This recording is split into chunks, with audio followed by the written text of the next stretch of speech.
We'll hear argument this morning in Case 2603, Torres versus Texas Department of Public Safety. Mr. Tutt. Thank you, Mr. Chief Justice, and may it please the Court. The Constitution gave Congress the power to raise and support armies, and the reason for that grant was to ensure the survival of the nation. The Constitution provided Congress with the tools necessary to fulfill its preeminent national defense function, and the ability to authorize lawsuits, including suits against the states themselves, are among those vital tools. I'd like to make two additional points this morning. First, the war powers, including the Army and Navy clauses, are unique and fundamentally different from the Constitution's other grants of power. Unique textually, unique structurally, and unique historically. The states could not have read the Constitution, seen the federal structure it created, and believed they would retain sovereign authority to interfere with the federal government's preeminent national defense function. Second, USERRA's protections are crucial in light of the structure of the modern military. At the turn of the 20th century, it became apparent the United States would be required to wage war on a global scale and at a moment's notice, and that this would require an immense fighting force. Rather than create a massive peacetime standing army, the United States instead created a reserve component, trained soldiers who would keep their civilian jobs, but would be ready to respond at a moment's notice to unpredictable global threats. To convince soldiers to join that force and to ensure that soldiers in it would be willing to risk significant injury without hesitation, Congress promised these soldiers that they would not be discriminated against on the basis of their military service or service-connected injuries. USERRA and the cause of action that makes its rights real is not a tangential or peripheral exercise of the war powers, but a core exercise of the United States' power to raise and support its army to fulfill its indispensable first task, protecting the national security. I welcome the Court's questions. Counsel, what do you do about our decision in Allen, which seemed to suggest that Katz, on which you rely, was quite specific and limited to that context? Your Honor, Allen does say that typically this is a limited, that sovereign immunity is limited, but as Allen pointed out, Allen is about abrogation, not a plan of the convention waiver. I would also point out that Allen acknowledged that— I don't quite understand the distinction that you're making between those two things. Could you explain that, why you think that these are in two separate buckets? Well, the court has explicitly treated them as separate buckets, Your Honor. In Penny, the Court made clear that abrogation, the taking away of sovereign immunity, is something distinct from a waiver in the plan of the convention. And I could speak more to that, but that I think that it is a distinction in this Court's precedents, and it's an important distinction. The 14th Amendment permits abrogation. None of the Article I powers have been found to permit abrogation, but the eminent domain power and the bankruptcy power have both been found to be plan of the convention waivers because the federal — yes, Your Honor. Well, Mr. Tutt, both the eminent domain power and the bankruptcy power are inextricably intertwined, to use Penny's language, with judicial proceedings. I mean, the eminent domain power, there was evidence that the United States had delegated this power to private parties since the beginning, and the way to accomplish eminent domain is through a condemnation action. Similarly, with bankruptcy proceedings are tied to litigation, and that is obviously not true of the war power. Litigation is not its central office. So why isn't that a distinction here? First, I would say that I think eminent domain is not necessarily inextricably intertwined with judicial proceedings. I think in Penny's, the Court pointed out that eminent domain has long been exercised without condemnation actions, but simply by making a taking. But even accepting that it is — It relied pretty heavily on condemnation actions. Yes, Your Honor. So even accepting that those two powers have a unique relationship with judicial proceedings, that is not what actually motivated the decisions in those cases. I think the better way to think about those two cases and the war powers is that those powers are not complete unless, in a very ancillary way, suits against the states are authorized. So it's not. What do we do about the fact that, in like the bankruptcy context, there was a long history? And here, by contrast, it appears that the first time Congress purported to authorize suits against states was, I believe, 1974. Your Honor, we have suits that go back much further. We point to the category of suits that were thought to be contemplated by the Constitution itself for the peace treaty, the Treaty of Paris. We also have the suits against states that were authorized in 1833 in habeas corpus. Those were official capacity actions against state officers. I understand habeas corpus, but this is a little bit different than habeas corpus, right? It is, Your Honor. So outside of habeas corpus and things like that, 1974, is that about right? That's the first time that private damages actions were deemed by the political branches of the United States to be necessary to the effectual exercise of the war powers. But not exactly the most contemporaneous evidence of the original meaning of the Constitution and the Plano Convention, is it, counsel? It is not, and we are not relying on that. What we're relying on is ultimately, primarily, the text and structure of the Constitution and the original understanding that the states must have had at the time that the Constitution was ratified. That is our primary submission. Well, can you put a little content on that? I mean, just complete the sentence for me. The war powers are different because what? The war powers are different because they are conferred unconditionally and without qualification.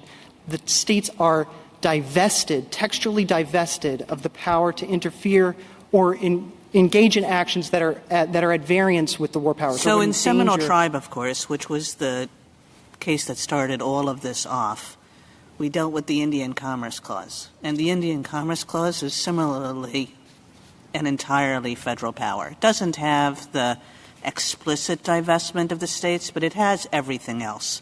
And the court was very clear about this. It said the Indian Commerce Clause represented, I'm going to quote some language here because I think it just applies perfectly to this case, a virtual total cessation of authority by the states, that relations with the Indian tribes were the exclusive province of federal law, and that the Constitution had divested the states of virtually all authority over Indian commerce and the Indian tribes. And yet we said none of that mattered. So why should it matter here? Let me give you three reasons that it doesn't matter here. The first is that Seminole Tribe is an abrogation case. It was considering this in the context of, do these powers allow for the taking away of power in the same way as Bitzer? So it's not a plan of the convention waiver case. Now, I don't know. I mean, I asked you about this before, and I'm still trying to figure out the response a little bit. Maybe I'm just having a block here. But it seems to me that both are essentially asking the same question, which is that they're looking at the founding period and they're saying, what would the states have expected?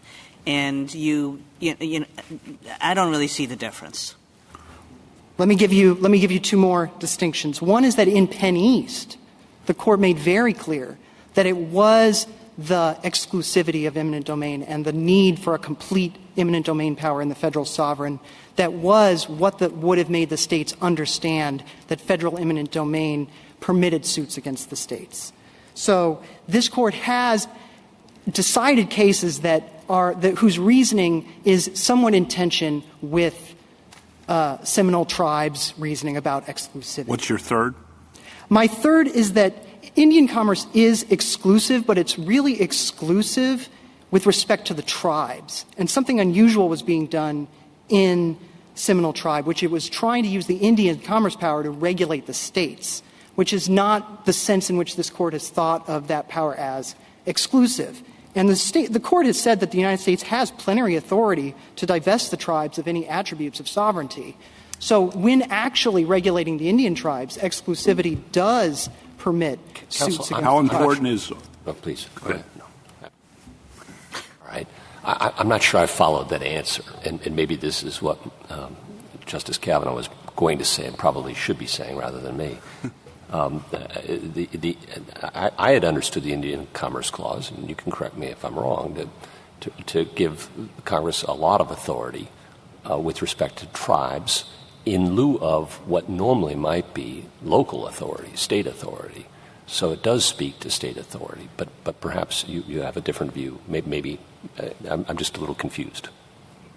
The Congress could permit the states to actually exercise local control over the Indian tribes in a way that it would never authorize the states to participate in war making.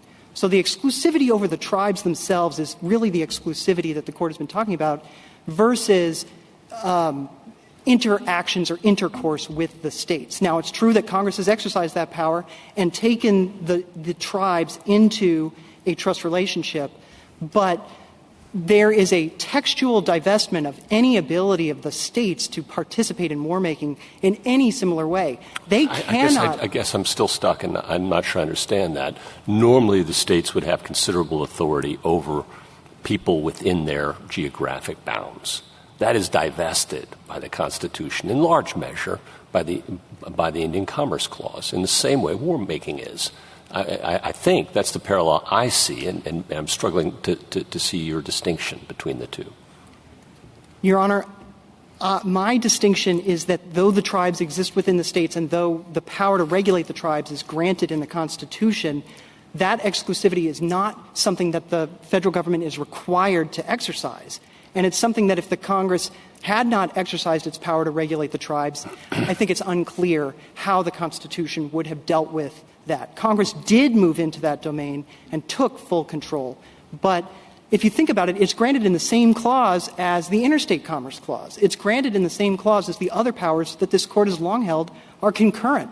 So that's all that I'm saying. And if you look at war powers, and you look at the very nature of the war powers, 50 separate sovereigns cannot participate in war making. How important is the text of Article 1, Section 10, which explicitly divests the states of anything on the war powers? I think it's extremely important, Your Honor. I think that the textual divestment is powerful evidence that the states knew that they were giving up any power to interfere in this realm.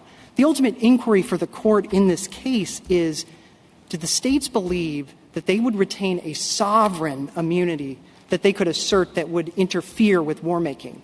But they gave up even more sovereign powers in Article 1, Section 10. They gave up the ability to conduct diplomacy. They gave up their ambassadors and foreign ministers. They gave up the very things that almost define sovereignty. But no one is saying that they would have the power to do any of those things now. There's no dispute that the states could not engage in diplomacy or exercise any kind of war-making authority. The question is whether they relinquished their protection from private discrimination suits, which is a quite different thing. No one disputes that in this very case, the United States could come in and sue Texas and tell Texas that it had to reinstate Mr. Torres on, terms consistent with USERRA. Let me give two answers to that question, and I appreciate the opportunity to. One is the political branches of the government determined that the best way to protect the rights that USERRA guarantees is to give those whose rights it protects the ability to protect them themselves. It did not want the executive branch to be able to exercise discretion. It did not want to require soldiers to go to a bureaucrat in Washington and persuade them that their case was worthwhile. My co-counsel, Mr. Lawler, has brought and won USERRA cases where the Department of Labor has said there is no merit. And I think this was a wise decision. The Department of Labor keeps statistics. They submit a report to Congress. I encourage the Court to look at this. In the last 5 years, they've brought 9 USERRA suits, total, against any employer in the United States. They get about 1,000 complaints at the Department of Labor a year, and it's resulted in 9 suits. So I think that Congress understood that, in fact, if you try to put this through the United States, it's not going to be effective. Is it your argument that the states can't assert sovereign immunity in any lawsuit that Congress authorizes under the war powers? Your Honor, I don't think the Court has to reach that today because I think in this case it is central to raising and supporting armies. And the Court need not go further than say that this is a proper exercise of the raise and support army clause. But And I don't quite understand that answer. So you were emphasizing the exclusivity of the war power, but now you seem to say that there are some things that Congress could not do with respect to the under the war to authorize a suit against a state under the war powers? No, Your Honor. And in fact, I think in the entire history of the United States, no state has ever successfully asserted a sovereignty limitation on the war powers in any context. So, but what I am saying is that in this case, let me give you an example. I think one of the things that Congress asserted when it established the interstate highway system was the need for those highways for defense purposes. So would that mean that Congress could authorize individuals to sue states for failing to maintain highways properly or failing to patrol them properly? Well, I think that if there was a limit, it would be a limitation on the war powers themselves. It would be an internal limitation, not a sovereign prerogative of the states to say that that was a limitation on the war powers. And that's ultimately what I'm saying. You're saying that the establishment of the interstate highway system couldn't be justified under the war powers? No, Your Honor, I'm not saying that. But all I'm saying is that to the degree that that would be a boundary case or a difficult case, it would be because it's a difficult case of the ultimate scope or extent or tie of the war powers. I guess I'm confused. Why wouldn't that be Heartland? Why aren't you defending that position? Well, Your Honor, I want to make clear that wherever you draw the line on the scope or extent of the war powers, the question in this case is whether if the states saw the Constitution, read its text, read the Federalist number 23, read the Federalist number 41, and I encourage reading those essays. I think you can safely assume this bench will and has read a lot of things about this case. Yes, Your Honor. And I think the question is, if it's essential to the war powers, if Congress, which apparently the United States hasn't made enough war, right? It's essential to the war powers that an individual be able to sue the state in this case for forms of discrimination, whatever. Why wouldn't it be equally essential to allow veterans to sue for making sure our highways are in good order so that we can deal with invasions on the West Coast? I mean, that was the whole point of the interstate highway system, I think Justice Alito's alluded to. Well, this Court, and this goes back to Justice Alito's original question, in war powers cases, the Court has typically said that the war powers are broad, authorize a great many things, but then limited the holding to the facts before the Court. And I think it's done that in recognition of the potential breadth of the war powers. And so answering that hypothetical is just difficult, and we know it's difficult. And this case is a core exercise of the war powers because recruitment and retention of soldiers, it's directly related to the recruitment and retention of soldiers. But your answer has to be that if it's within the war powers, then yes, Congress could authorize suit. Is that correct?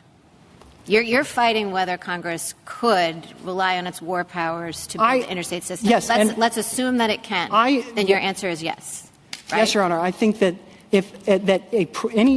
our submission is any appropriate exercise of the war powers. Emphasis on appropriate exercise. Yes or no? But if it's within yes or no? Yes, Your Honor. Okay. Yes. I'm sorry. Just yes to. I've lost track of the question. Apologies. Yes Mr. to Chief what? Justice. Yes, a proper exercise. It is a proper exercise of the war powers, or if it is a proper exercise of the war powers. But the if is big. Yes, Your Honor. So you're not giving. Yes. Don't give away the if.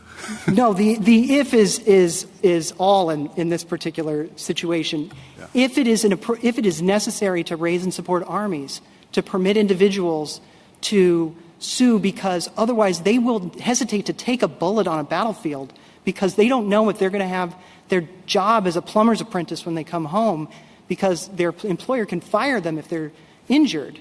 That is central because recruitment and retention of the armed forces, this Court has held even recently in Rumsfeld versus Fair has held is a core exercise of the raise and support Army's power.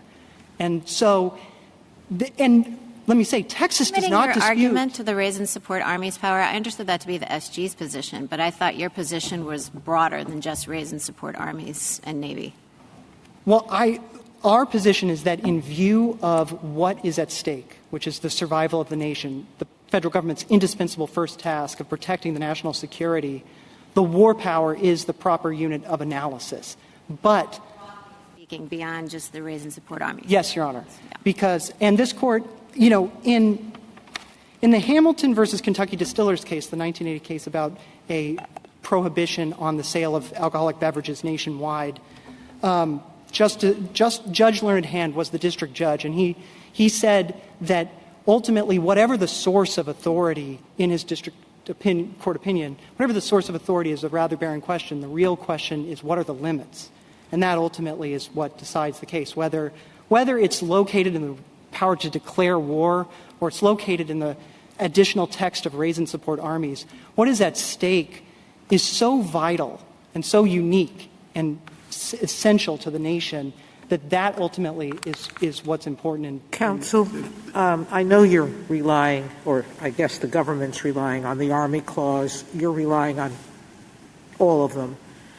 I take something from the militia clause, and I take what it views as raising and supporting and providing and maintaining a militia.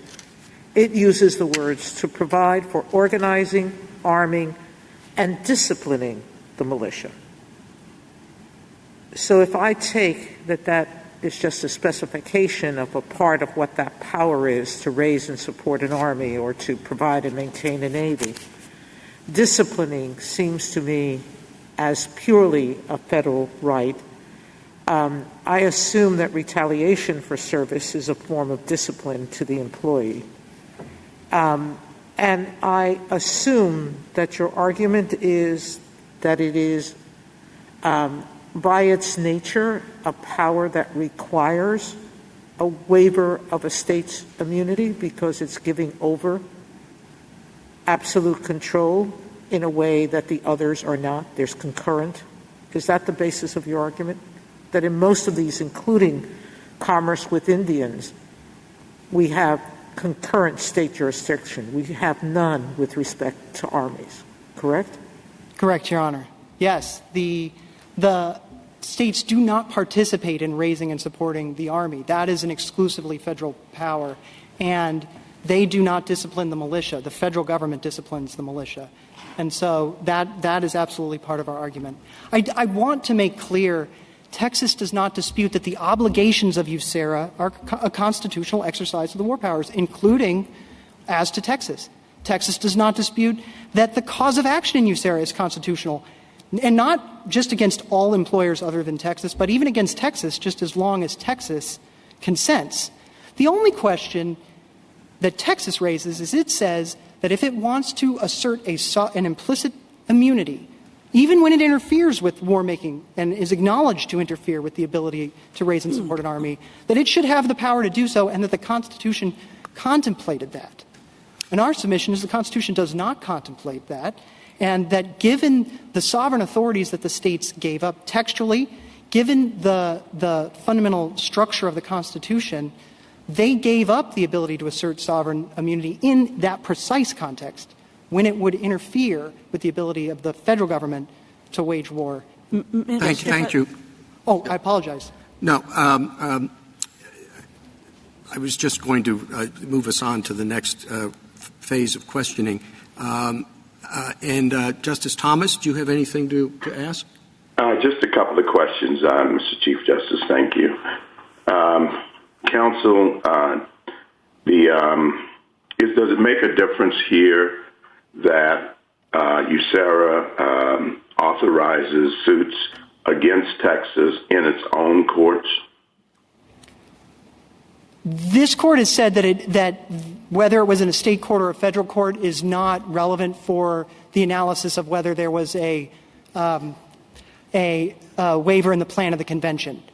We don't think that it is relevant, although Texas getting its own judges is pretty good, we think.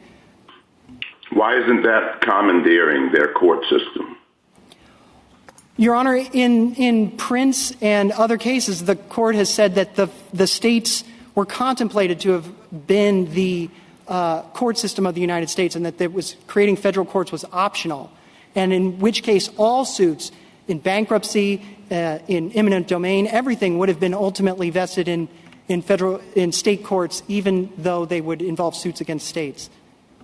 I think some of the early states would have disagreed with that, but let's move on. You seem to put a lot of weight on the fact that Congress has, the national government has the war power that's unconditional and without qualification. I think those were your words. If that's the basis for such broad authority, why couldn't Congress do the exact same thing under another provision that is unconditional and without qualification, which such as, for example, the coinage clause?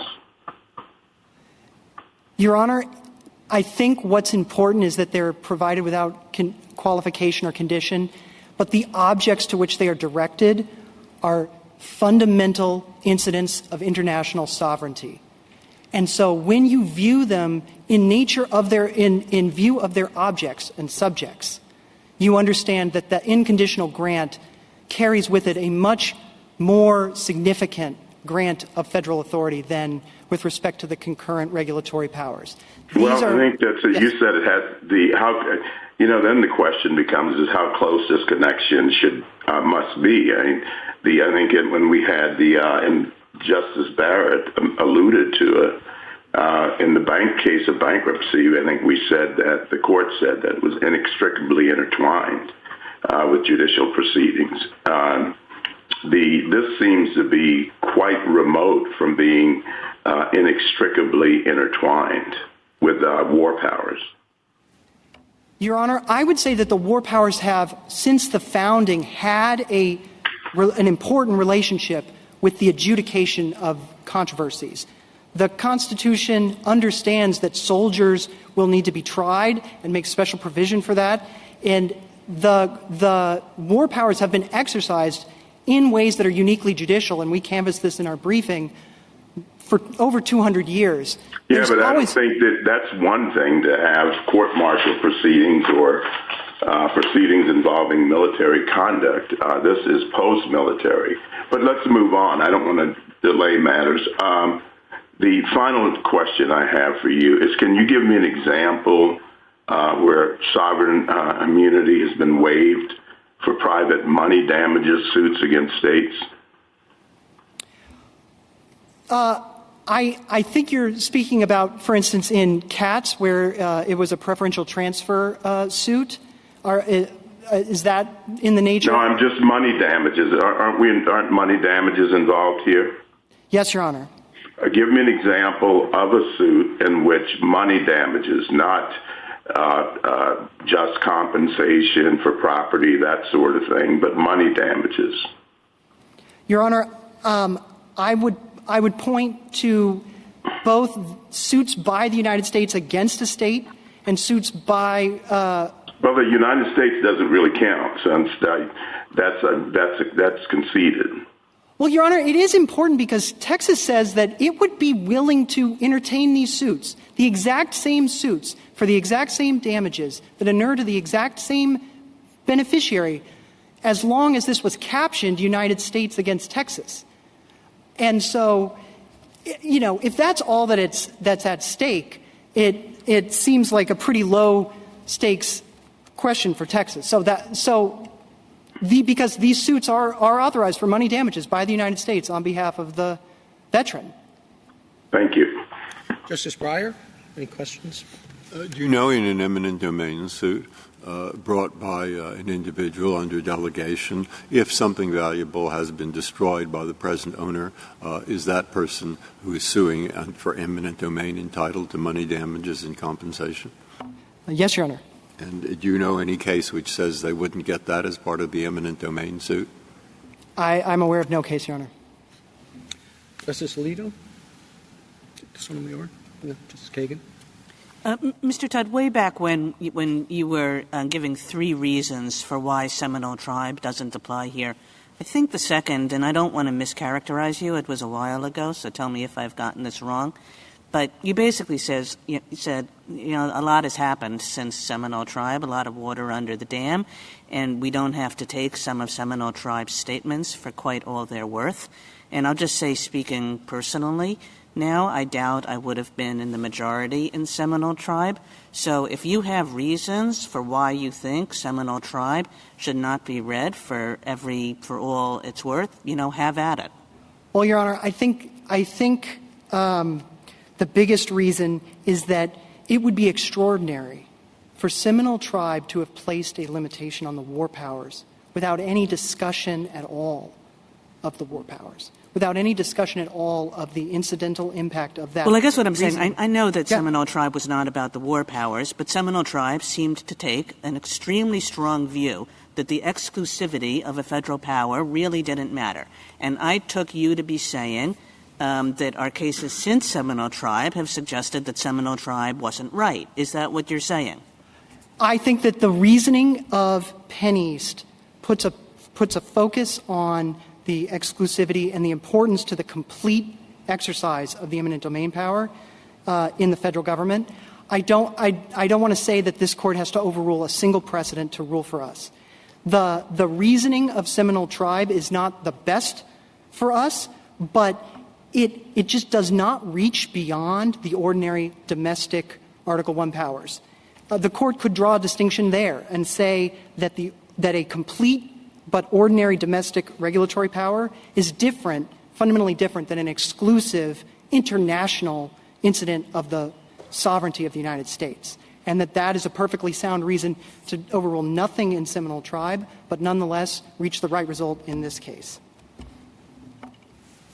Justice Gorsuch? Justice Kavanaugh? On that last question, I'll say the same thing. Article I, Section 10 is important too, right? Yes, absolutely, Your Honor. I think it's essential. And it's divestiture. And there's no equivalent of that in the Indian Commerce Clause. There is not. And the development of the Indian Commerce Clause exclusivity jurisprudence followed a different trajectory. Here, it was written and enumerated in the Constitution itself. They could never exercise those powers. They cannot enter into a treaty, period. And then you mentioned earlier, it came up in 1974. Why? And why is that relevant? Yes, Your Honor.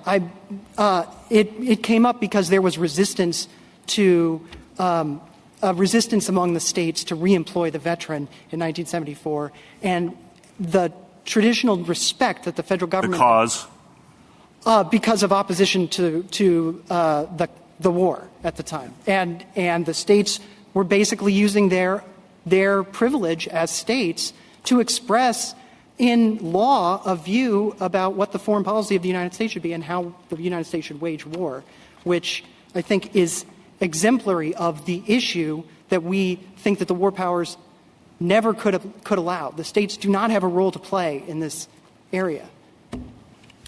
Justice Barrett? I do have a question. I want to take you back to Justice Kagan's question, too, about the buckets and how do we know what the difference is between the buckets. Do you think they just made the wrong argument in Seminole Tribe? You've said a couple times, well, that was an abrogation case, that was an Article I case, and we're not talking about abrogation here. But why not? I mean, maybe we just didn't consider the argument in Seminole Tribe. I mean, you point out in your briefs that, well, the national defense was one of the reasons that the Constitution was ratified. Well, so is commerce and trying to get rid of protectionism.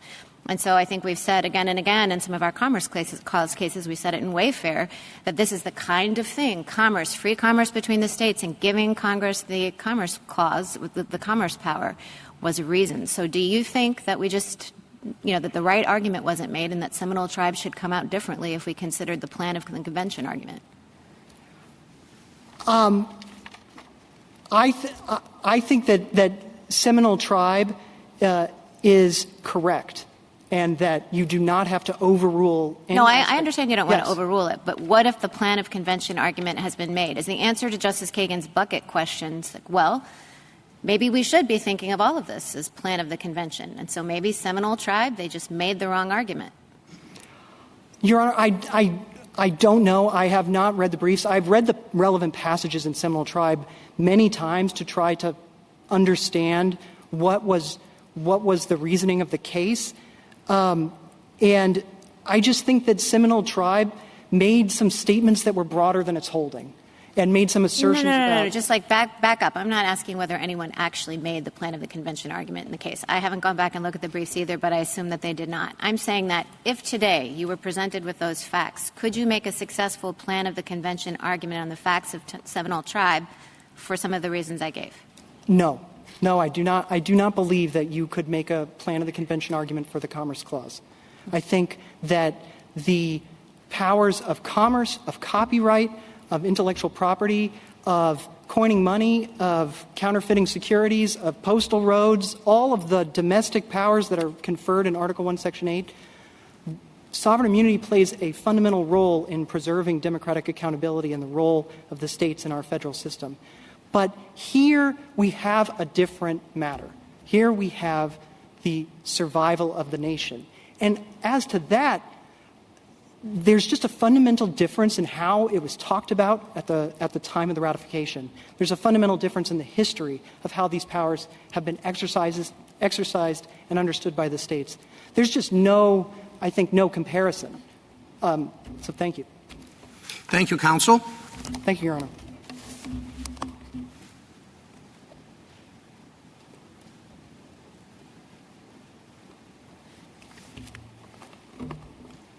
Mr. Michel. Thank you, Mr. Chief Justice, and may it please the Court. Raising and supporting military forces is among the United States' express constitutional powers and most essential responsibilities. USERRA directly advances that mission. Its employment protections originated with the World War II draft. They were extended to permit suits against states to combat discrimination against the military during the Vietnam War. And they are especially important today to Guard and Reserve forces who both serve the nation and work for employers, disproportionately including state employers. Those employers have sovereign immunity to most private suits, but this area is different. The Constitution was adopted in large part to stop states from undermining federal efforts to raise a military. This Court has never imposed a state sovereignty-based limitation on the federal powers to raise and support armies or provide and maintain a navy. In this distinctive area, we are one nation with one sovereign, and USERRA's cause of action can be fully enforced against all employers. Mr. Michel, the Court in Penn East drew an express distinction between abrogation of sovereign immunity and immunity that was sovereignty that was waived, given away under the plan of the convention. What is the consequence of that, in your view, what is the consequence of that distinction? Or could you perhaps articulate, perhaps more clearly than the Court did in Penn East, exactly what that distinction is? So, Mr. Chief Justice, I'll do my best. I think those two inquiries go to different sources of evidence. When you're talking about a surrender of immunity in the plan of the convention, the Court is looking at what the founders understood, what the text of the Constitution provides. When you're asking about abrogation, the Court has looked to whether a particular statute provides for suits against states with particular clarity, and that's the 14th Amendment inquiry that the Court has undertaken. Now, I don't dispute too much with Justice Kagan's characterization earlier that there is some commonality in those analyses, but I think ultimately the plan of the convention test looks to, as it sounds, the plan of the convention, and in this case there really is overwhelming evidence that the states understood they were giving up a fundamental aspect of their sovereignty with respect to this particular power to raise and support armies and provide and maintain a navy. I guess I would have thought that the abrogation cases are also in part not only about whether Congress has spoken clearly, but whether, even if Congress did speak clearly, its word would govern. Isn't that what they're about? And in order to answer that question, aren't we looking at the same kinds of things that we're looking at to determine whether there's an exception under the plan of the convention? I mean, I do think you might be looking at a lot of the same sources. I think they're somewhat analytically separate, and the Court has described them as somewhat analytically separate.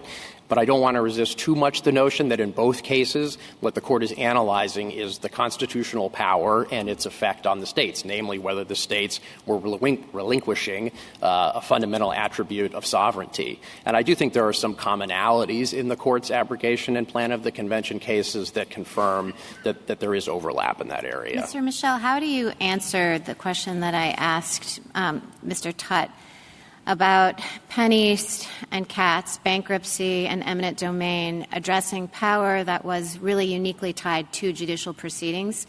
And I don't think anybody would dispute that in the plan of the convention, states relinquish their war power, but war power isn't inextricably intertwined with condemnation actions or bankruptcy proceedings. I mean, it's separate from suit. How do you address that? Sure. A couple of ways, Justice Barrett. I think I agree with Mr. Tutt that although that is a common thread between Katz and Penn East, it doesn't seem to be reflected all that strongly in the Court's reasoning. But even if you think it is reflected more strongly than that, it's certainly not in, for example, the Court's 14th Amendment cases, where the Court has concluded in cases like Fitzpatrick versus Bitzer that there is an abrogation of sovereign immunity, or that the 14th Amendment divested states of attributes of sovereignty, even though there could, of course, be suits under all kinds of different causes of action there that aren't inherently bound up in litigation. And I think you could say similar things about suits by the United States against states, suits by states against other states, which I take it everybody agrees under the older cases like United States versus Texas did give way to a surrender in the plan of the convention. Why don't you bring these suits, Mr. Michel? So we do bring some suits. As we explained in our invitation brief, I think my friend for petitioner maybe undersells how vigorous the United States has been in this area. We actually resolve a lot of cases consensually, where the Department of Labor, for example, will call the employer and explain their USERRA responsibilities, and the cases can reach a successful conclusion for the service member in that way. But I don't dispute petitioner's point that the private enforcement remedy is very important here. It's Congress's judgment. This Court has said that Congress has broad judgment in the area of raising and supporting armies. This is a familiar enforcement mechanism. For example, Title VII authorizes private enforcement actions, and I think the Court has long recognized that those Congress is entitled to include those kind of mechanisms. Right. I guess there is a little bit of dissonance between the importance that you're saying this has to the federal war powers and, on the other hand, the actual practice of the federal government in prosecuting these suits. Well, I'd respectfully disagree, Justice Kagan. I think when the government has found violations, we've brought cases. And as I said, sometimes we haven't had to bring litigation, but I think that's the process working, not the process failing. And it may be. There's an amicus brief that has statistics about the number of cases that the Justice Department has brought. It says that in the 16 years from 2004 to 2020, the Justice Department filed 109 lawsuits, which is a little more than 6 a year, and that only 2 were filed from 2015. Since 2015, only 2 have been filed. Are those statistics correct? I think they are correct, but as we pointed out in our invitation brief, the numbers are much larger when you look at how many soldiers' claims have been successfully resolved, and I would respectfully submit that that's the more important number. I mean, if the government can resolve a claim without litigation, I think that's better for everyone, the soldier and the employer alike. What's the realistic problem that you foresee if you don't prevail in this case? Well, Justice Kavanaugh, I think it's the problem that led Congress to adopt the statute in the first place, and in particular to adopt the provision allowing suits against states, which is there could be serious problems of discrimination against the military. Now, happily, I don't think we face that problem on a systematic basis today the way that we did during the Vietnam War, but of course that could change, and a constitutional ruling by this Court would take this tool off the table forever. I also think there are individual cases like this one where employers there's a good faith dispute about whether there was a violation in this case, but being able to bring these suits is an important remedy for the individuals, and it's an important deterrent effect for the employers, including state employers, to know that they have to comply with this statute or else they'll face real consequences. And you said the state employers or state employees are disproportionately part of the Guard and Reserves. I think you said that. I did, yeah. And I don't have an exact figure on that, but I think that's not a particularly surprising fact. I mean, there's people who are drawn to public service, people who are like Petitioner in the state police or, state firefighting services. Those, not only are those people more likely to join the military, but they also bring a set of skills that's particularly important to the military. Has the federal government considered whether, if Texas wins this lawsuit, the federal government would bring suit on Mr. Torres' behalf?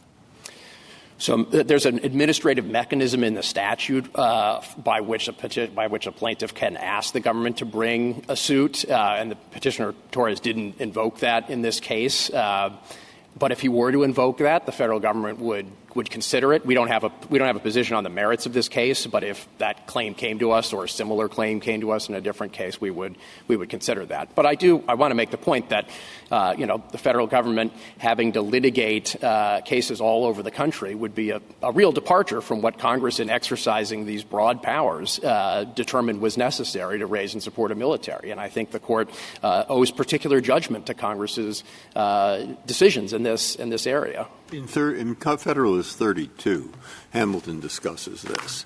And one of the things he says, the issue here, is whether the convention in its plan was to maintain those, quote, rights of sovereignty which states had before, end quote. And then he lists 3 criteria, which I'll ask questions about later. All right. But what are those rights of sovereignty? Are they just asserting sovereign immunity in a lawsuit by a private person, or are there others? I think there are probably other components. And what are the others? Do you have anything in your mind about those others? Well, I mean, because of course, if you win, or if you lose, rather, whatever those others are, they're not infringed either. And what I've been looking for is, what are those others? Sure. I mean, I actually don't have a list in mind. I think any one or two.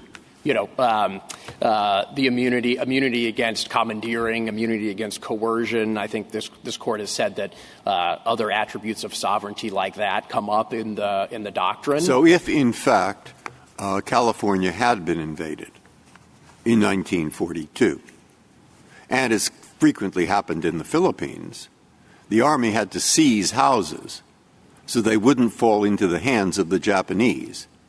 At that point, it couldn't be done if you lose. Well, I don't want to accept that, Justice Breyer. I think well, is it a right of sovereignty or not? You said commandeering. They're commandeering the sheriff's office. I shouldn't have said a house. I said they're commandeering the governor's palace. They're commandeering. All kinds of things happen in wars. So a couple of points. I think we would say, if we lost this case, that the government could still do that. The court in cases like Case versus Bowles has said that the 10th Amendment sovereignty power does not entitle a state to object to the government's exercise. Very well. Then you're saying that Hamilton, when he writes this, did not mean rights of sovereignty which the state had before. He only meant some of the rights which the state had before.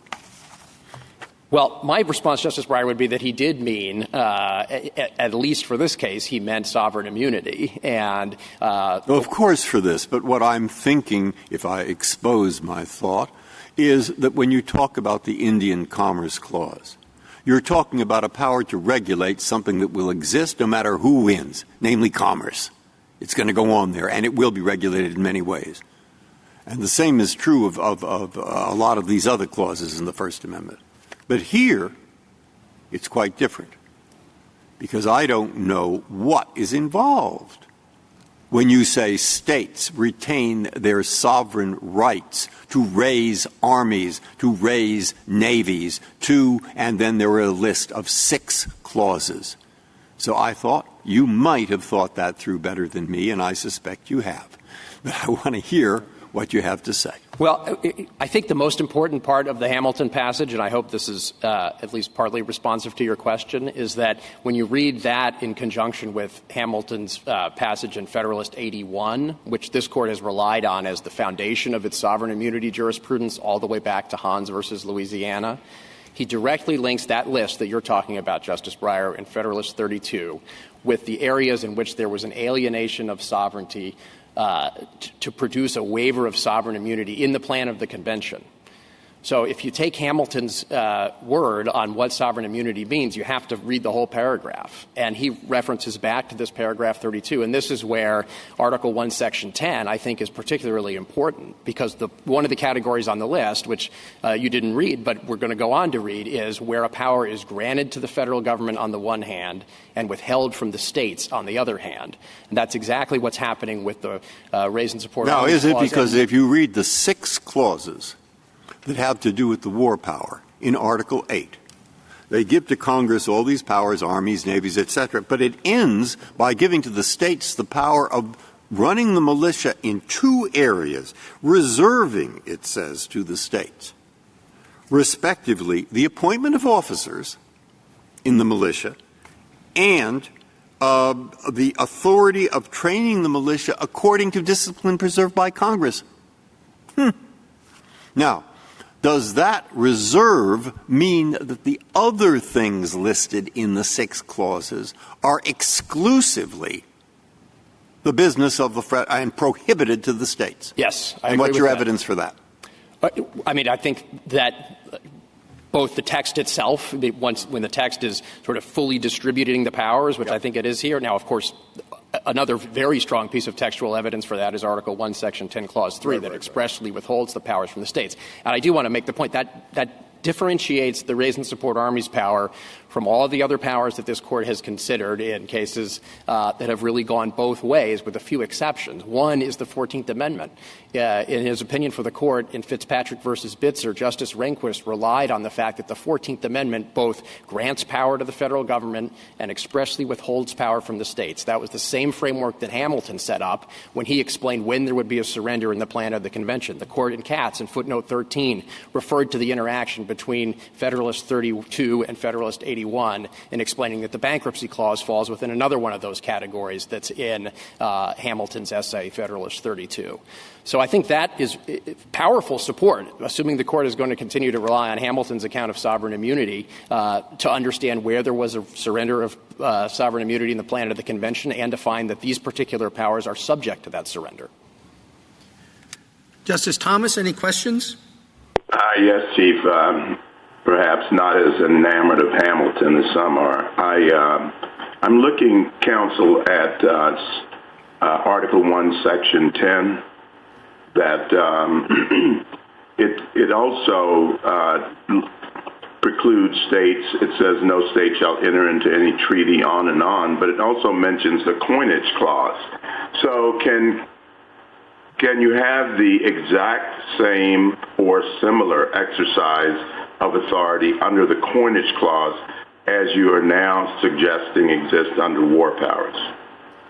So, Justice Thomas, we don't have a position on that, but I agree with you that that is one of the few other powers that fits within that Hamiltonian framework, and there would be an argument that Congress could breach sovereign immunity if it under that power. But I would be quick to note that there's a lot of other evidence with respect to the war powers, all the tremendous evidence about the convention itself and what states recognized they were giving up at the time of the convention in the area of the military, that although I haven't fully studied it, I doubt that that's present for the coinage clause, so the argument would be somewhat weaker there. But the Hamilton point, I agree, would be the same. So does it affect your argument that this authorizes suit in state court and that it authorizes money damages? And, Justice, there was some suggestion by Justice Breyer in his questioning that there wasn't much difference, appeared to be not much difference between just compensation and damages in these cases. So does that affect your analysis at all? One, that it's in state court. Two, that it involves money damage in what is more, I think, like a tort suit, as opposed to just compensation for taking property. Sure, Justice Thomas. I'll take them one at a time. I think ultimately the fact that this Congress made the judgment to channel these suits into state court doesn't affect the analysis. Congress could always channel suits into state court. That's the Madisonian Compromise that this court has recognized for many years. And the fact that the Congress decided to do that in this case, I don't think changes the plan of the convention surrender analysis. As to your second question about damages, I agree that the damages at issue here are different than in a takings case, but they're not different than would be at issue in a Title VII case under the 14th Amendment, where I think everybody agrees, including my friends from Texas, that they're suable, including in state court, for damages. In a discrimination case that would look a lot like the suit in this case, although the basis for the discrimination obviously would be different. There's nothing foreign about the notion of damages and a waiver of state sovereign immunity, and the same is true about suits by states against other states. There are, as this court is well aware, suits by states against each other for damages in water-related actions and other actions where I think everyone agrees there is a waiver of sovereign immunity in the plan of the convention. So do you think that there is no difference between a grant of authority under the 14th Amendment and implying similar authority under war powers?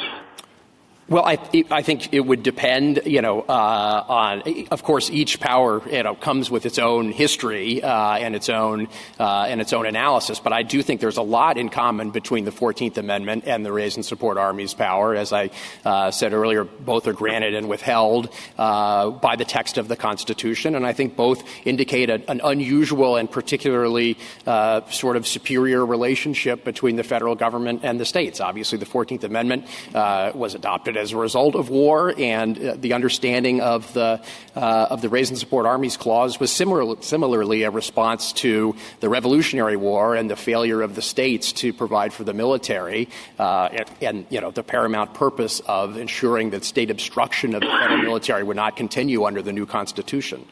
Thank you. Justice Breyer? Justice Alito? Justice Sotomayor? Justice Kagan? Justice Gorsuch? I'm just wondering what the limits are of the principle you're asking us to adopt. I understand the textual commitments in the 14th Amendment, but here we're being asked to adopt a view of implicit penumbras emanating from the War Powers Act. From the War Powers that the President and the Congress have, Article 1, Article 2. And you're giving us a very broad view of what those powers are, including to raise armies, going so far as to suits against the states for veterans coming home. And without any linkage to necessity of any current exigency or any need for troops today. There's no argument here, as I understand it, that this is actually necessary, or that Congress couldn't and the federal government couldn't bring these suits themselves if they wanted to do so. There's no argument that this is necessary, allowing private suits against states is necessary to raise an army in the United States today. And so I guess I'm just wondering, what are the limits? I mean, Justice Alito posited a pretty interesting example about potholes on interstate highways. Would every state policy that could be subject to an argument that it would impair the ability of the federal government to raise an army or a navy or to conduct war be subject to private suit by private individuals with punitive damages and attorney's fees? The broader you argue for the war powers of the United States, the broader the consequences are for federalism. And I just want you to have a chance to address that. Sure. A couple of things. And in answering the later part of the question, I think I can address the earlier part, too. I think there is an argument in this case that allowing these lawsuits is necessary to raising and supporting armies. That's obviously the judgment that Congress and the President, the two political branches of the government, made when they enacted the statute. You're not arguing that, though, that we don't have other mechanisms to raise and support armies. It's just it's the preferred one today. I get it. Conscription's not very popular, but it sure worked for about 200 years. Well, Justice Gorsuch, I don't think that's, with respect, how the Court normally addresses Congress's exercise of its enumerated powers. For example, the Court in Rumsfeld versus Fair didn't say. I understand. But my question is, how broad necessary? does this go? The broader you reach, the broader you create a war power, and you're extending it very broadly here, the greater the impact is for federalism. And at some point, they come to a head. And I'm just asking you where you think that balance lies. Right. I mean, I think it lies at least in this case, at the perimeter of the Raise and Support Armies Clause. I don't think that just because Congress or some litigant asserts that something is within the Raise and Support Armies Clause. No, Congress says, you can sue for potholes on interstate highways, and you get punitive damages. Right. I think this Court would be very skeptical of a claim that falls within the Raise and Support Armies Clause, but I don't think this Court should be skeptical. Congress said so. I mean, Congress said so. So you're asking us to defer to Congress here because Congress said so, and what then? If Congress did say so in a statute enacted by the representatives of the states, then I think we would probably be here to defend that statute, but it would be a tougher argument than in this. And what happens to the 10th Amendment in that world? What happens to federalism in that world? Well, Justice Gorsuch, I think it would – first of all, I don't think that lawsuit probably would come out in the federal government's favor, although I think in that hypothetical scenario we would probably try to defend it. But to get to the heart of your question, I think that with respect to raising and supporting armies, the power of national survival, the federalism principles really do apply differently. I mean, that's what the Court said in the selective draft law cases when it said the state's militia can be drafted into service by the United States and sent overseas. That's what the Court said in Case versus Bowles when it held that Washington's timber can be sold at a price dictated by the federal government even though the state constitution dictated otherwise. The Court said that to read the Constitution differently would be to render it a self-defeating charter. And so in this particular area where the survival of the nation is at stake, I think it's fair to say that federalism principles apply in a somewhat lesser way. Justice Kavanaugh? When you say the survival of the nation's at stake, can you explain that? Sure. Without a military, the federal government can't defend itself. That was the exact purpose that motivated the adoption of these provisions in the Constitution in the first place. Okay. And you're relying on the Raise and Support Armies Clause, the text. You're not relying on penumbra, I didn't think. I'm not. I think state sovereign immunity is itself something of a penumbra. It's not stated in the text of the Constitution. But, no, we're relying on the text of the Raise and Support Armies Clause. And just on you alluded to this, but why is it necessary today to have this kind of law, or maybe looking ahead? I mean, a case like this, we should not be deciding it without thinking about 20 years from now, 40 years from now, 60 years from now. Sure. I mean, and just this, I hope, follows up on Justice Gorsuch's question, too. I mean, the United States has a military of 2 million people. 800,000 are National Guard members and reservists. These are people who work for civilian employers at the same time they have jobs. They've never been more important to the military than they are right now. And one of the first questions that people like that will ask when they're considering whether to join the military is, well, do I get to keep my job? Does my employer have to let me take leave for training exercises or be deployed? And it really does matter in the real world for the Army to be able to tell them, yes, your employer does have to do that. In fact, as one of the amicus briefs in this case points out, the brochure that the Army gives to its recruits lists the USERRA protections as part of the incentive package that they receive to join the military. And it would matter a great deal in the real world if it was harder for the United States to recruit guardsmen and reservists for the military. Obviously, the national security needs are unpredictable, and the government doesn't know when it's going to need to deploy troops overseas. And being able to have a supply of forces to defend the nation is one of the most existential jobs of the federal government in the first place. Thank you. Justice Barrett? Thank you, counsel.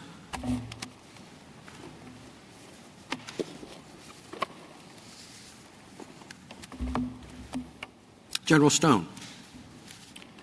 Thank you, Mr. Chief Justice, and may it please the Court. No one disputes the importance of the war powers or that USERRA advances constitutional ends. Sovereign immunity never limits the ends that Congress may pursue, only the means that Congress may use in achieving them. Neither precedent nor history show that the states authorized Congress to use the means of subjecting states to private damages actions by delegating the ends of raising an army to Congress. Torres's contrary argument rests on two premises. First, that the Constitution delegates a plenary and exclusive war power to Congress, and second, that the erection of state sovereign immunity impermissibly frustrates the exercise of those war powers. That's the argument this Court embraced in Union Gas and rejected in Seminole Tribe. There, this Court affirmed that even though it had described the Indian Commerce Clause as plenary and exclusive, Congress could not use that clause to expose non-consenting suits to damages actions. This Court cannot agree with Torres without rejecting Seminole Tribe and the various cases relying on it. But even if this Court wrote on a blank slate, Torres lacks compelling evidence of a plan of the Convention waiver. He cites nothing in founding-era debates that supports his incredible result, provides no examples of analogous founding-era suits against states, and he points to no attempt by Congress to expose states to such damages actions for over 200 years following the founding.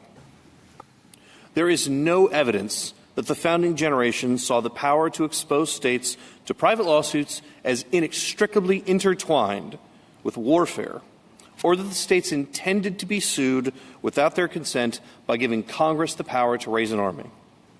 Without such compelling evidence, Torres cannot prevail under the plan of the Convention. Now, unless the Court would like to direct me otherwise, I wanted to begin by speaking directly to one of Justice Alito's concerns regarding what my friend on the other side was seeking, essentially, the sort of Torres's theory of relief. Well, maybe if you don't mind, I'd like to direct you to some of the statements you just made. Nothing in the plan of convention that is applicable here or that supports the result on the other side. Yes, there was no law like USERRA with respect to the obligations and that could be enforced against the state. But it does seem to me that their strongest argument is what they have in the Federalist Papers in the very reason that the convention was called. Do you disagree with that? I agree that is their strongest point, Your Honor, though obviously I disagree about whether or not that's sufficient or anywhere near required for a plan of convention waiver, in part because of a couple of precepts this Court has recognized, and then I'll give you a historical example that I think explains it. For one, this Court has described sovereignty as having many aspects. So, for example, the power to enter into a treaty, to declare war, power to coin money, to pursue criminal charges against individuals. There are many aspects of sovereignty. This Court has also described states as residual sovereigns, which is to say they keep whatever they haven't given away. This was certainly the understanding of the founders in the Federalist Papers and certainly a sort of basic precept of state sovereignty to begin with. So the first and relevant question isn't whether or not states have specifically withheld an aspect of sovereignty, but what they've given away. Now, this isn't the war powers exactly, but I think perhaps the next door example is the treaty clause.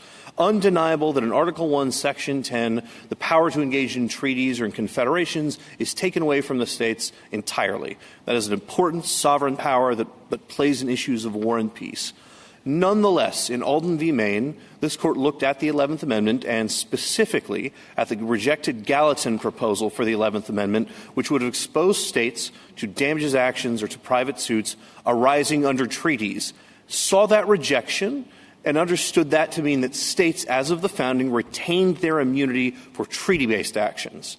So, to the extent that that's correct, and I don't understand anyone here calling for overruling or undermining Alden, then it must mean at a minimum that by exiling some sovereign power, such as the power to engage in treaties, the states have not necessarily exiled their sovereign prerogative not to be sued for exercises related to that power.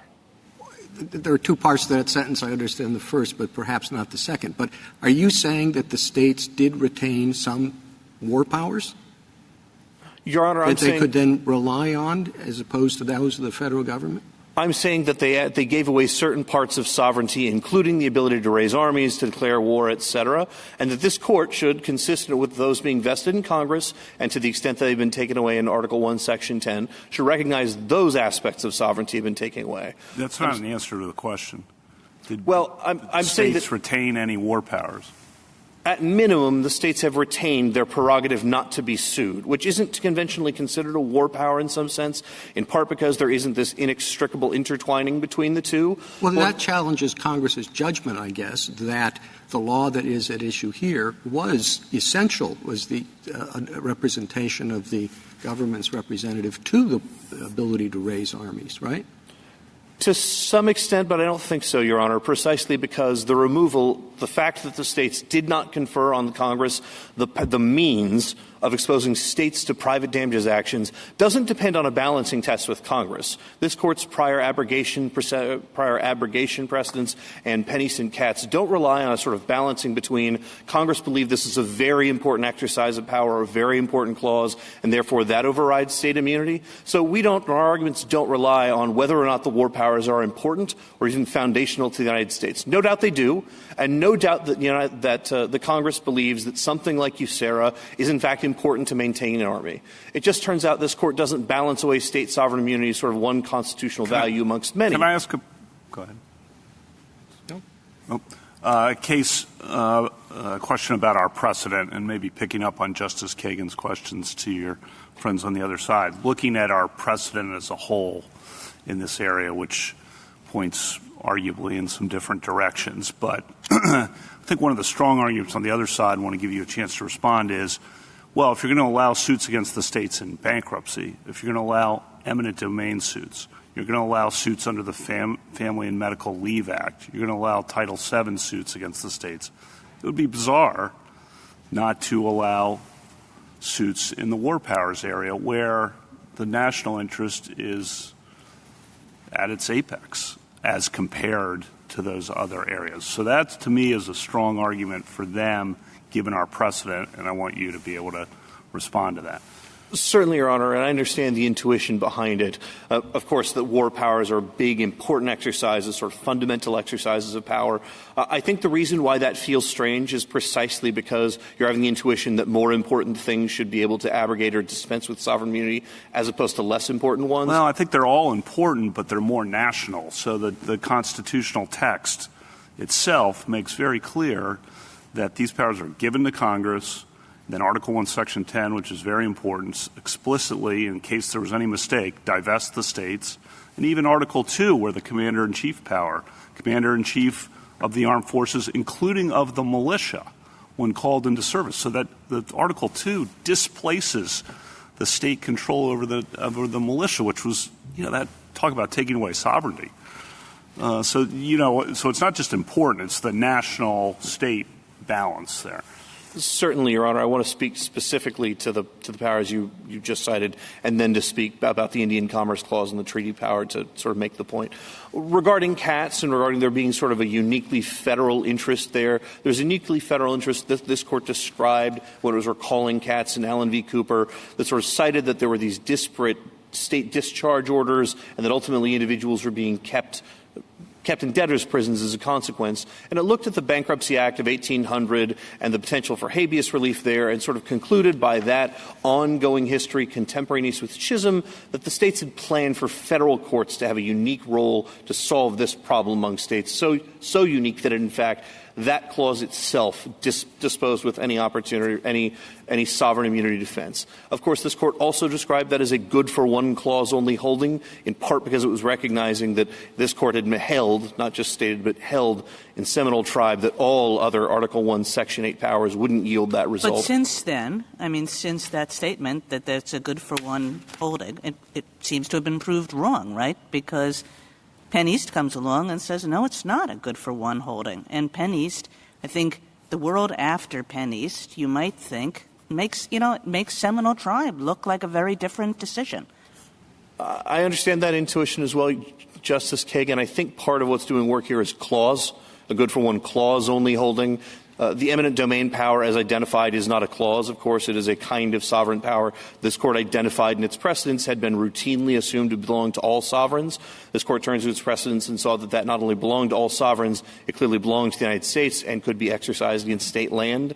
And the sort of subsidiary questions for this Court to decide were based on the district delegation. Just taking a subset of Justice Kavanaugh's question and just focusing it on the eminent domain power, in what world could it be a sensible result to say states can be sued on the basis of the eminent domain clause, but not on the basis of war powers? I think it's a creature of the plan of the convention test, which goes specifically, granularly to whether or not the states understood that this kind of judicial process would be worked against them. Well, weren't war powers kind of the plan of the convention? I mean, what was this all about except to ensure that war powers were held by the federal government and not by any states? That was, I understand that you don't want to be ranking clauses in order of importance, but I think we can say that in terms of the foundational commitments of the Constitution, that was pretty much the premier one. And no doubt that's true, Your Honor. That at minimum, they're incredibly important, and we can search the historical document and find as much about that. But there are other powers that are, of course, important to exercising war, too. For example, the ability to borrow and spend money, the ability to regulate commerce. These are things that the founders had historical evidence and historical experience with. And nonetheless, this Court has previously said that these sort of commercial-sounding powers nonetheless leave the state sovereign immunity intact. So it might well be the case that if this Court wanted to say, well, powers being used towards war or towards the ends of war just have to be judged on some different model, then that would require this Court at least to sort of say, well, this isn't a plan of the convention question, at least not at the granularity that it looked to specifically in Katz and specifically in Penn East, that there's something special about the sort of important nature of the war powers that must yield a different result. Well, maybe there is. And, Justice Breyer was asking your friend on the other side, asking Mr. Michel about what kinds of sovereignty may have been retained. And, another way to think about the questions that Justice Kavanaugh and Justice Kagan have been asking you is, if the states gave up all of this, with respect to war powers and such a crucial aspect of the convention, does it make sense to think, oh, but they retained sovereign immunity? I mean, that seems kind of like small potatoes when you think about everything else they relinquished in this area. No, Your Honor, in part because I think, as this Court's recognized, describing Chisholm time and again, the founding generation jealously guarded their sovereign immunity. They didn't think that was a sort of small potatoes afterthought aspect of sovereignty. And so to talk about the plan of the convention dispensing with particular aspects of sovereignty, the treaty power, the power to declare war, et cetera, the fact that these states broadly believe they retained their sovereign immunity, I think requires some showing that specifically in a given context, the states had exposed themselves to private suits, essentially had agreed not to raise that. This Court has found that in specific historical contexts, like the bankruptcy clause and like eminent domain. It has said even though dealing with the treaty power, which is something that's sort of on a first-order foreign relations issue, despite the treaty power being prohibited to the states in Article 1, Section 10, nonetheless, state sovereign immunity remains intact to treaty-based claims. So I don't think the sort of wholesale treatment of sovereign and gross is consistent with how the Court has looked at sovereign immunity or sovereignty vis-a-vis the states. What about thwarting power? I mean, I think one of the strong arguments on the other side is one that Justice Kavanaugh was pressing Mr. Michel about, which is that, this post-Vietnam, states were expressing their policy disagreement with United States foreign policy and the United States engagement in the Vietnam War by discriminating against veterans upon their return home. One of the problems in Penn East was that New Jersey, by refusing to cooperate in the policy decision that the United States had made with respect to national gas pipelines, was thwarting federal policy. And isn't it all the more serious here to have the states have the potential to thwart? I mean, let's imagine that states decide that, let's say we get involved in Ukraine, and states say that we shouldn't be. And so they use discrimination against veterans returning home to express their disapproval of our engagement. Your Honor, and I don't want to generalize too much without speaking specifically to your example, it's of course the case that whenever states exert their sovereign immunity against acts of Congress, it's going to frustrate them. It will sometimes frustrate them in little ways and sometimes in large ways. That's a consequence of immunity in any context. Now, to your specific example, Congress has several tools remaining, the most important of which that hasn't been really adequately discussed so far is that, of course, the United States is entitled to bring suit. Congress has specifically given them a cause of action against the states under USERRA to pursue remedies in federal court against aggrieved servicemen. One of the things that Penn East said, the court said there that it would be counterintuitive to allow the United States to sue, but not private parties. So why isn't the same true here? In part because that was discussing, I believe, the specific history of the fact that there was a robust history of delegating the power to condemn, specifically the power to exercise eminent domain. There was a robust history of that before and after the founding, and there was an agreement that the United States had the power to exercise eminent domain against state lands. And so the only question left was whether or not that power, as exercised and delegated by the United States, sort of lost some of its character when being put into individual hands. And this Court determined it wasn't, in part because the power of eminent domain really was the power to condemn. It was a judicial power. It was a power that had an inextricably intertwined judicial characteristic with which there is no sort of war historical analog where there's this robustly delegated power, this robustly delegated cause of action, and if it can be used and can be delegated, surely it must be the same in the context of the United States and of individuals.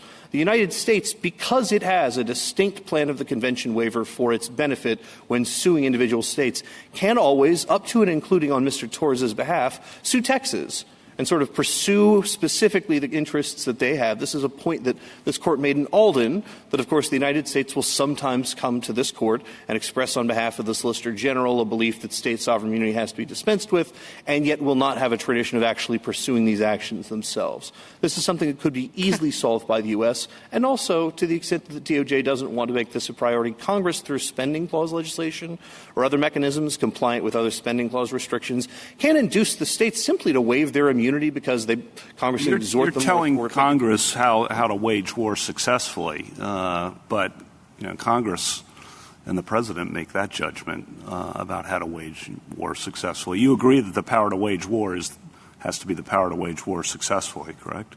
In one sense and not the other, Your Honor, of course. In what sense is it not the power to wage war successfully? It might be more expedient, for example, for Congress to delegate the power to make appropriations for the armed services to a single individual in the Senate, but it wouldn't be allowed to do that consistent with Article 1, Section 7. And then you agree that the power to wage war successfully depends on personnel? No doubt. Okay. And personnel today is volunteer, and a significant percentage are Guard and Reserve. Of course. And those people need protection from their jobs, for their jobs. Absolutely, Your Honor. And a lot of them are state employees. Yes, Your Honor, though I might point out that Texas, by my best numbers, has approximately 35,000 state employees who are veterans for the state.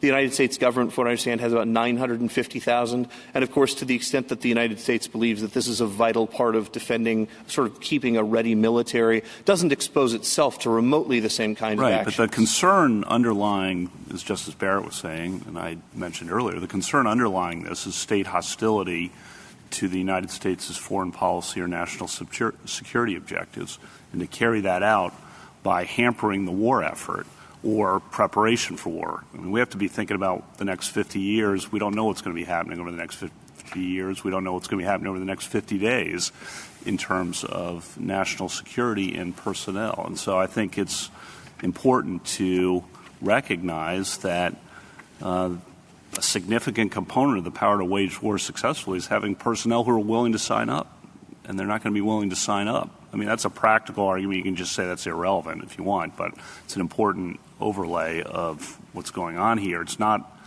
the plan of the convention is relevant today is what I'm getting at. I don't at all think that's irrelevant, Justice Kavanaugh. What I would point out, though, is that to the extent that you're drawing inferences about how core some of these remedies or actions are, you should look to the United States' actual practice, which is to say the United States over the course of the calendar year 2020 or 2020 and 2021, I believe, filed more briefs in this court urging this court to deny review than it took up cases under USERRA, which this is a very sparing occurrence for the federal government, who has orders of magnitude more individuals, more veterans employed before it. And so that's not to say that the original delegation by Congress isn't important, but it's a little inconsistent to describe this as sort of ultimately vital to the national war effort, but then we see it very infrequently. Also, equally hard to explain is the fact that for the federal government, who again, orders of magnitude more than even Texas, a very large state, to the extent that there's an aggrieved serviceman, they have an administrative right of review, which can be judicially reviewed in the federal circuit on sort of APA deferential grounds.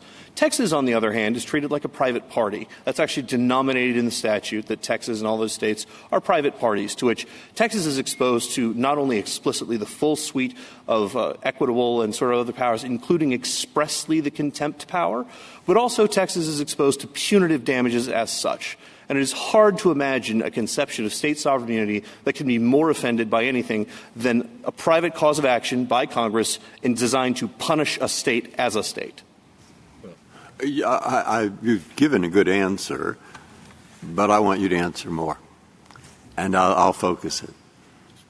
I'll start with the assumption, which you don't have to answer, that this has the potential of being a pretty important case for the structure of the United States of America. The war power is not copyright, and it is not the Indian Commerce Clause. It is as Lincoln said, will this nation long endure? We hope it is never necessary, but maybe that question will come up. Okay? You see why I think it's very important? Okay, now there are three arguments that have been brought up, and I'd like to hear if you have something to add. The first is the plan of the convention.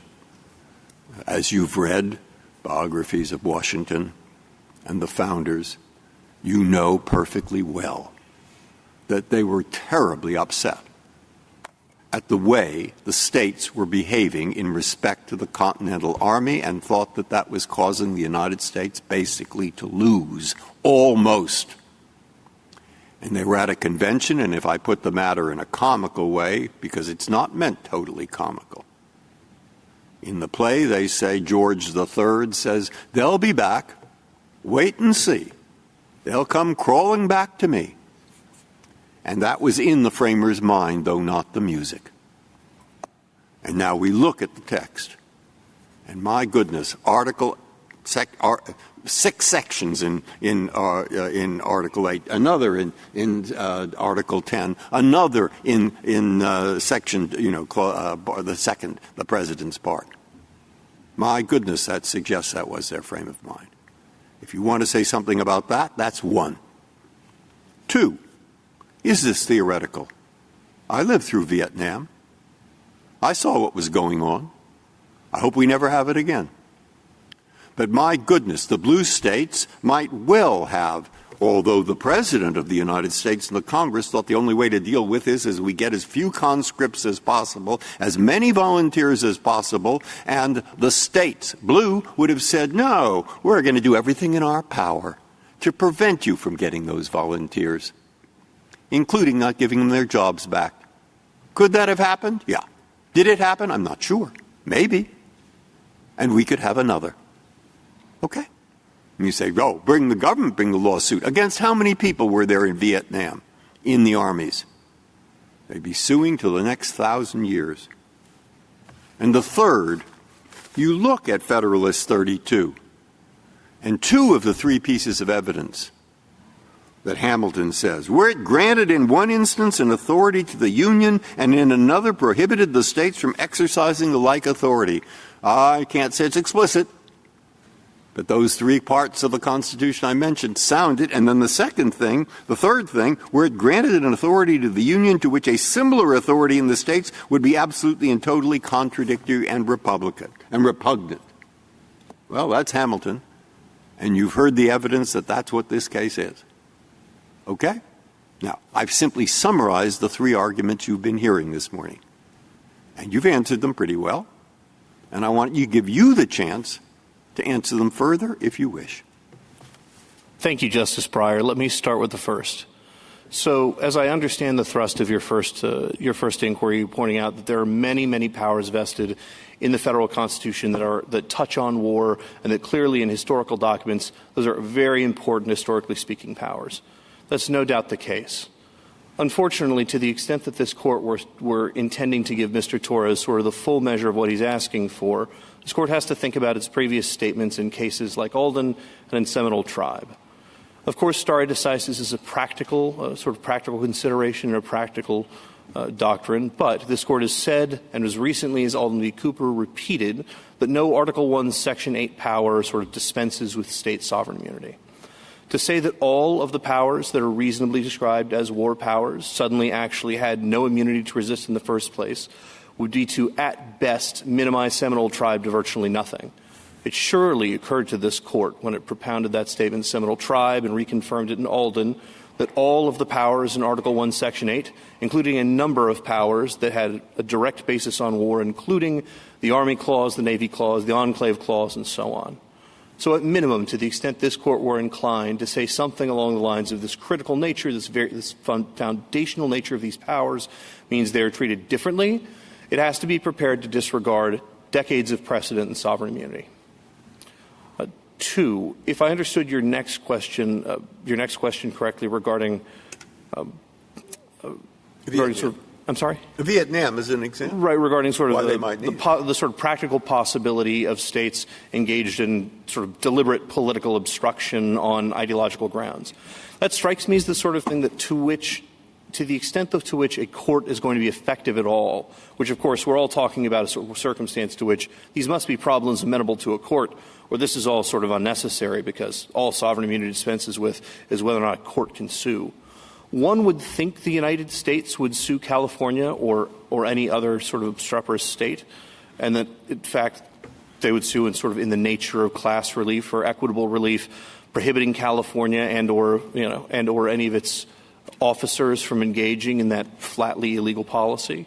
One would think that either would be effective or if it weren't. But if it weren't effective, then the court would face a constitutional crisis because the state is sort of deliberately disobeying federal court orders. So I think there's nothing left for the courts to do at that point. It would be a matter for an executive branch.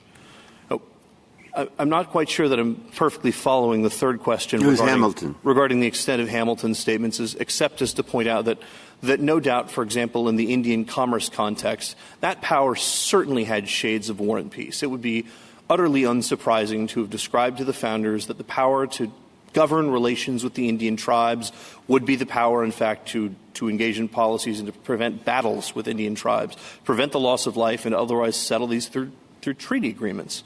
And nonetheless, this Court has held that neither that clause nor the treaty clause can be used to expose states to private damages actions. I mean, taking things out sort of one level of generality, it's of course the case that the federal Constitution provides the federal government with profound powers relating to war and peace. It's just this Court has observed many times before that sometimes those powers don't come with state sovereign immunity because that's a separate aspect of sovereignty. And so the fact that the states have indeed given up great powers related to war and peace, large aspects of their sovereignty, does not mean they've given up all of it. Otherwise, the concept of calling states residual sovereigns just sort of doesn't have any further purpose. Thank you. If there are no further questions, I'd see the balance of my time. Please. Go ahead. Small question. Did you preserve the state law immunity argument as an adequate and independent state law ground? The federal government says you did not. You didn't really respond to that in your brief. Yes, Your Honor, we did preserve it. The quote on which the federal government and Mr. Torres rely was speaking specifically as to federal law immunity. There are a number of places in that lower court brief where the state specifically, I believe, cites Alden and describes about the distinct power that a sovereign has in its own courts as independent from a federal law immunity. So we certainly raised it for purposes of what would be considered preservation under Texas law. It was considered raised before the Texas Supreme Court also. To the extent that this Court's looking about whether it's been waived, it was raised in the briefs below. Go ahead. Justice Thomas, any questions? No questions, Mr. Chief Justice. Justice Breyer? Justice Alito? Justice Sotomayor? Counsel,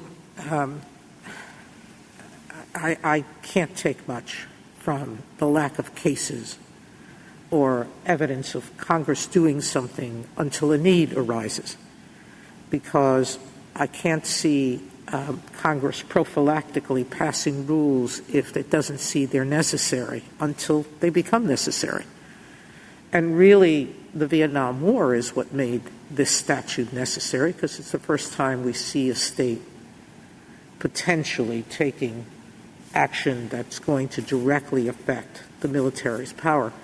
But you discount the 1830s history where, and as did Justice Gorsuch with respect to the habeas power, and there courts were releasing federal military officers from state custody because they were needed for the war efforts at the time, and the courts And the states had absolutely no hesitation in saying that congressional need superseded the state's need to hold a prisoner in custody. That was an individual suit, not for money, I grant you, but you didn't need money there because all you needed was the person to be released. So I guess what I'm asking is, you concede that the states knew that if they impeded the war effort, they would be sued by the federal government, at least. I know that the first opportunity an individual had to sue in the 1830s for his own release, the courts gave him that power, the individual to sue the state, in state courts. So what is the next step missing with respect to the plan of the convention? That we need some further proof that there was a belief that there wasn't a power to sue the states for individual damages? Federal government could. Why can't the individual? Well, Your Honor, just to make sure I'm keeping myself clear, what I've conceded is that, of course, there's a separate plan of the convention waiver for any kind of lawsuit by the federal government against any state. So that would apply in and out of the war context regardless. Our position would be that suits in the nature of habeas corpus simply don't implicate whether or not states believe they gave up their sovereign immunity, because going back to Blackstone, sovereigns had never thought themselves having the power to erect a state sovereign immunity defense in habeas, neither in English practice nor in American practice. So those habeas cases are interesting for purposes of the discussion of sort of state and federal power, perhaps supremacy issues in other contexts. But the fact that those state habeas cases were permitted tells us nothing about whether or not the states believed they could raise such a sovereign immunity defense, because no state believed it had a sovereign immunity defense to a habeas action. What's missing here is some sort of exercise by Congress or a historical practice that would be an analog where, pursuant to the exercise of a war power or something related to war, Congress, or in English practice, had delegated to individuals the ability to bring lawsuits against non-consenting states for something thematically related to war. So, for example, an individual happened to miss their employment while they'd been conscripted or something like that. If Mr. Torres had presented that, that would be powerful evidence that there was some association between the exercise of war powers and these private damages actions, and powerful evidence for a plan of the convention waiver. And that's just not here. Thank you. Justice Kagan? Oh, I'm sorry. Justice Alito? Out of turn. Mr. Stone, General Stone, could you comment on how far you think the argument would go if we agree with petitioners? If states could not assert sovereign immunity with respect to any claim that is supported, that is necessary and proper to raise armies, how far would that go? Much further than union gas, Your Honor. So at a minimum, you'd have virtually every power that could be associated with the exercise of war, which, as a basic historical matter, includes the power to tax, borrow, spend, the power to be able to raise money, the ability to restrict commerce in order to direct that individuals may be sanctioned or to mandate the production of certain materiel. Of course, it would go through virtually all of Article I, Section 8's war powers as such, which my friend on the other side summarizes as, I believe, 8 of those powers. And then for perhaps any other power, so long as in being used in an ancillary sense to either wage war or to make peace. Said differently, it would require essentially the complete abrogation or the complete sort of disregard of Seminole tribe and every case from it. And it certainly would take the commentary in Penn East and Katz that these are sort of narrow, specific exceptions to a broad rule of sovereignty, and it would render those flatly inaccurate. Justice Kagan? Justice Gorsuch? No? Justice Kavanaugh? Justice Barrett? No? Thank you, counsel. Rebuttal, Mr. Tutte?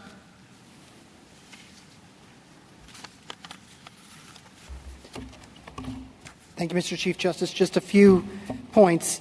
Texas opened by saying that it's a means-ends distinction, that that's what's at stake, that the powers may be great, but the means can be limited. But if you go to the Federalist number 23 by Alexander Hamilton, he addresses this directly, and he says that the means ought to be proportioned to the end. These powers ought to exist without limitation because it is impossible to foresee or to define the extent and variety of national exigencies and the corresponding extent and variety of the means which may be necessary to satisfy them. There can be no limitation of that authority which is to provide for the defense and protection of the community in any manner essential to its efficacy, that is, in any manner essential to the formation, direction, or support of the national forces. This is all in one essay of the Federalist Papers. The purpose of sovereign immunity is to protect liberty and the local autonomy of the states, their democratic accountability. But in the area of war, it is only by vesting the war powers exclusively in the federal government that liberty can be protected in the way that the Constitution intends. The Constitution did not intend to protect an abstract sovereign immunity of the states when it would cost the liberty of individual citizens. The war powers do not favor a peacetime draft over the encouragement of volunteers to put their bodies and their lives on the line in our military. I think that Justice Kagan is absolutely right that after Penn East, I think that the analysis is different. A uniquely national power where suits against the states are incidental to its exercise is exactly the kind of power that the Court has held entails a sovereign immunity waiver. This is not going to be limitless. Texas's argument is a bit puzzling because they say that there will be a flood of suits and the federal government will create all kinds of causes of action against the states, and yet on the other hand, Texas points out that no states have ever been authorized and that these suits were authorized only very late in the Republic because of the special solicitude the government already provides to the states, because it understands their importance in the federal system. Captain Torres went to war, and when he came home, he brought a piece of the war with him. And if he had been a member of the local sheriff's department or a U.S. Marshal or worked for any other employer, he would have been able to sue to vindicate his rights. But because he worked for Texas, he had no cause of action. The war powers do not countenance that result. It's not right. We're asking this Court to make it right. I urge you to reverse. Thank you, Your Honor. Thank you, counsel. The case is submitted.